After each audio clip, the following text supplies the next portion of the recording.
नमस्कार. आपल्या उजनी धरण अपडेट न्यूज चॅनलमध्ये आपल्या सर्वांचं मनापासून स्वागत. आज 20 जुलै 2026. आज सकाळी 6 वाजता उजनी धरणाची काय स्थिती होती, उजनी धरणामध्ये येणारा विसर्गामध्ये किती वाढ झाली आहे?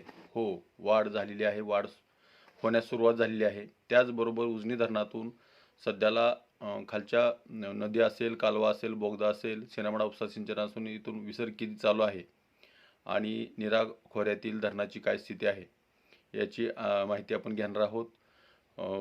तर सकाळी उजनी धरणाची एकूण पाणी पातळी बघितली तर एकूण पाणीसाठा हा 92.02 TMC आणि उपयुक्त पाणीसाठा हा 28.36 TMC.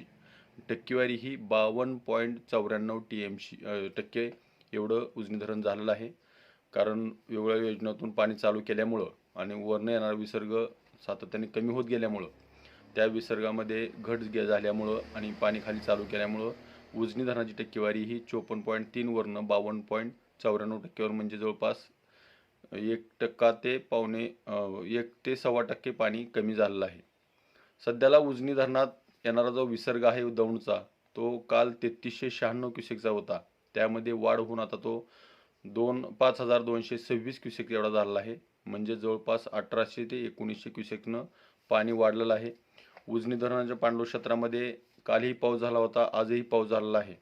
परवाच्या जी आकडेवारी बघितली आपण त्यावेळेस 15 मिलीमीटर एवढा पाऊस झाला होता आणि आज 8 मिलीमीटर एवढा पाऊस झाला आहे. म्हणजेच या पावसाळ्यात आपल्या उजनी धरणाच्या पाणलोट क्षेत्रामध्ये 140 मिलीमीटर एवढा पाऊस पडलेला आहे. उजनी धरणातून सध्याला नदीद्वारे पॉवर हाऊस 1600 आणि गाळमुरीतून 2400 असं 4000 क्युसेकचा विसर्ग चालू आहे. आणि दुसरी गोष्ट, सिनामडा उपसा सिंचनमधून 280 क्युसेकचा विसर्ग चालू आहे आणि बोगद्यातून 900 क्युसेक्स, कालव्यातून 1700 क्युसेक्स.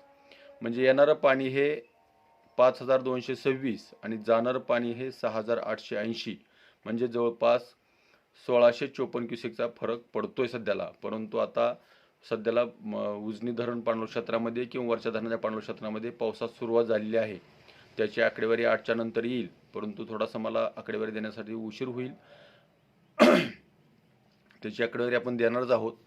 तर उजनी धरणाच्या पाणलोट क्षेत्रामध्ये पडणारा पाऊस, वरच्या धरणाच्या पाणलोट क्षेत्रामध्ये पडणारा पाऊस याचा परिणाम आपल्या उजनीत येणाऱ्या दौंडच्या विसर्गात सातत्याने होणार आहे. इथून पुढच्या काळामध्ये उजनीत येणाऱ्या दौंडच्या विसर्गामध्ये सातत्याने वाढ होईल अशी अपेक्षा आहे. आणि नीरा खोऱ्यातील धरणाची परिस्थिती बघितली तर नीरा खोऱ्यात धरणातील पावसाचं प्रमाणही गेल्या 4-5 दिवसानंतर पुन्हा जोर धरलेला आहे, वाढलेलं आहे. म्हणजे सध्याला जरी कमी प्रमाण असलं तरी वाढलेला आहे. सध्याला जो पाऊस पडतोय तो भाटघर धरणामध्ये 10 मिलीमीटर, नीरामध्ये 38, वीरमध्ये 1 मिलीमीटर आणि गुंजवणमध्ये 25 मिलीमीटर एवढा पाऊस पडला आहे. परंतु या पावसाचं प्रमाण थोडंसं गेल्या 5-7 दिवसापूर्वी जो पडलेला पाऊस होता त्या मानाने कमी आहे. परंतु या पुढच्या 5 दिवसामध्ये हे प्रमाण वाढेल असं हवामान खात्यानं सांगितलेलं आहे. 5 दिवसाचा रेड अलर्ट आपल्याला दिलेला आहे. पुण्याच्या घाटमाथ्यावर असेल किंवा नीरा खोऱ्यातील घाटमाथ्यावर असेल तर असा रेड अलर्ट दिलेला असल्यामुळं उजनीत येणारा प्रवाह वाढू शकतो. कदाचित 2-3 दिवसानंतर नीरा नदीमध्ये वीर धरणातून विसर्ग चालू होऊ शकतो. तर उजनीच्या ताज्या घडामोडीसाठी आणि ताज्या अपडेटसाठी आपल्या उजनी धरण अपडेट न्यूज चॅनलला लाईक करा, सबस्क्राईब करा, शेअर करा. उजनी धरण अपडेटसाठी बेंबळेहून सिद्धेश्वर शिंदे. धन्यवाद.